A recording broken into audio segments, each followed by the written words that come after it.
N. N? Saan? N.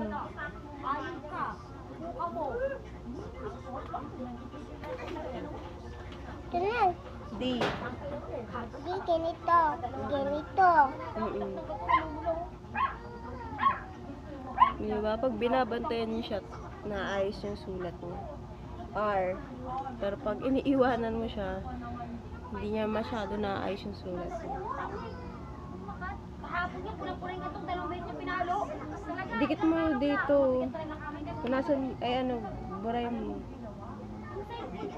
Huwag masyadong malayo. Dapat Mas medyo malaki malayo. ganito. Mm-mm. Yung ganyan yung alaman. Opo. Burahin mo. Dapat yung ganito.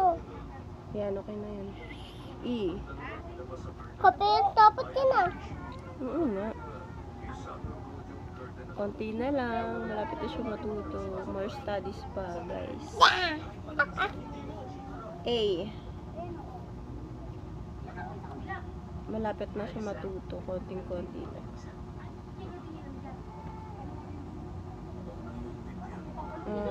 Next. Oh! Masyado nga lang siyang madaldal pag nag-i-study siya. Ito yung pinaka nakakaloka sa kanya pag nag-i-study siya kasi napakaingay niya, napakadaldal niya. Okay. Next. Tapos nakikipagtalo pa siya. Parang kala mo siya yung nakakalam ng spelling ng pangalan niya. Hindi naman niya alam yung spelling ng pangalan niya. Next. Okay, go. Next. Diba? Ito. Next. Ay, hindi pwede lalagpas. May bawal lumagpas. Buburahin yung lagpas.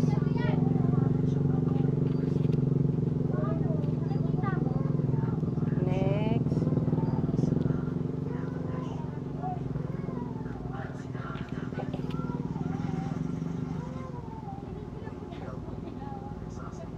Next. Patingin ako nito. Ito guys, yung sulat niya nung wala pa siyang bantay, nung nalilingat-lingat lang ako. Tapos ngayong may bantay siya, ito na ang sulat niya. Diba? Anong difference? Mas maayos pag may bantay. Oh, sige. Tapusin mo yan hanggang dulo Maayos Pinunit niya na yung papel niya. Tinapon niya. Kasi nga, dito maayos yung sulat. Very good si ate today. Very good.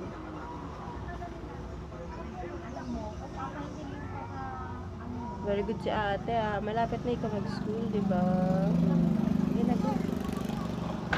Very good ate ko Tapos later magma-mathematics naman kami. Pero simple mathematics lang muna. Addition muna. Titignan natin kung kaya niya sagutin yung mga numbers. Let's see lang kung may ini siya, may irita, or gusto niya mag-numbers. Doon natin malalaman kung ano yung pinaka-favorite niyang subject sa lahat. And guys, thanks for watching!